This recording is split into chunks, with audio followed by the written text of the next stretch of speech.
আজ চৈত্র সংক্রান্তির দিনে সমস্ত সবজিপাতি দিয়ে যে ঘ্যাট রান্না হয় তার স্বাদের বর্ণনা লাজবাব। অন্যদিনে বলে ঘ্যাট, আজকের দিনে আবার তার নতুন নামকরণ হয় পাচন। এর মধ্যে পার্সেল কাকুর হাক ডাকে আমাকে ছুটতে হলো তড়িঘড়ি করে। সেই কবে অর্ডার করেছিলাম, অবশেষে যে হাতে পেলাম এটাই শান্তি। এরপরই মায়ের চিলামেলিতে স্নানটাও সেরে নিলাম। তবে যা গরম পড়েছে, সারাদিন জলের মধ্যে থাকলেই মনে হয় শান্তি হয়। আর আমার মার তো কোনো জবাবই নেই। দেখো, এক ঝুড়ি তরকারি নিজেই কেটে সাবার করে দিল। তরকারি কাটার কম্পিটিশনের নাম দিলে ইনি ফার্স্ট প্রাইজ তো পাবেই পাবে। তবে তরকারিতে তো পেঁপে লাগবে, বাড়ির গাছে থাকতে আর কেনার কি দরকার আছে। তাই মা লগা নিয়ে ছুটলো পেঁপে পাড়তে। আমাদের এই পেঁপেগুলো আমরা একাই খেয়ে উঠতে পারি না, পাখি আর কাঠবিড়ালিও আমাদের সাথে সাথ দেয়। পেঁপে পাড়তে গিয়ে চোখে পড়েছে পেয়ারা, আর সেটা না পেরে কি আমার মা আর থামবে?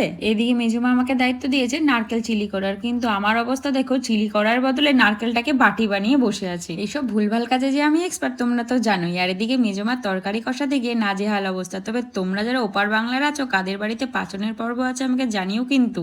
আজ চৈত্র সংক্রান্তির দিনে সমস্ত সবজিপাতি দিয়ে যে ঘ্যাট রান্না হয় তার স্বাদের বর্ণনা লাজবাব। অন্যদিনে বলে ঘ্যাট, আজকের দিনে আবার তার নতুন নামকরণ হয় পাচন। এর মধ্যেই পার্সেল কাকুর হাক ডাকে আমাকে ছুটতে হলো তড়িঘড়ি করে। সেই কবে অর্ডার করেছিলাম, অবশেষে যে হাতে পেলাম এটাই শান্তি। এরপরই মায়ের চিলামেলিতে স্নানটাও সেরে নিলাম। তবে যা গরম পড়েছে, সারাদিন জলের মধ্যে থাকলেই মনে হয় শান্তি হয়। আর আমার মার তো কোনো জবাবই নেই। দেখো, এক ঝুড়ি তরকারি নিজেই কেটে সাবার করে দিল। তরকারি কাটার কম্পিটিশনের নাম দিলে ইনি ফার্স্ট প্রাইজ তো পাবেই পাবে। তবে তরকারিতে তো পেঁপে লাগবে, বাড়ির গাছে থাকতে আর কেনার কি দরকার আছে। তাই মা লগা নিয়ে ছুটলো পেঁপে পাড়তে। আমাদের এই পেঁপেগুলো আমরা একাই খেয়ে উঠতে পারি না, পাখি আর কাঠবিড়ালিও আমাদের সাথে সাথ দেয়। পেঁপে পাড়তে গিয়ে চোখে পড়েছে পেয়ারা, আর সেটা না পেরে কি আমার মা আর থামবে? এদিকে মেজুমা আমাকে দায়িত্ব দিয়েছে নারকেল চিলি করার, কিন্তু আমার অবস্থা দেখো, চিলি করার বদলে নারকেলটাকে বাটি বানিয়ে বসে আছি। এইসব ভুলভাল কাজে যে আমি এক্সপার্ট তোমরা তো জানোই। আর এদিকে মেজুমার তরকারি কষাতে গিয়ে নাজেহাল অবস্থা। তবে তোমরা যারা ওপার বাংলার আছো, কাদের বাড়িতে পাচনের পর্ব আছে আমাকে জানিও কিন্তু।